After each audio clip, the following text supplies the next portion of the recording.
Hello guys, today I'm learning about cars. Today, which car we're talking about is school buses. You know that school bus left me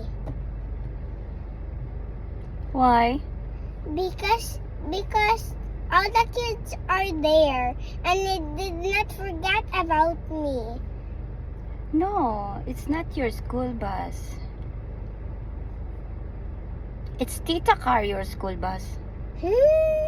Yeah? Not the yellow one. Why? In August, you will go to big school. I want to go to big school now. Say bye-bye. Say bye-bye. Bye-bye, like and subscribe. If comment, I will Give you kiss. give you keys and money. Say bye. Bye.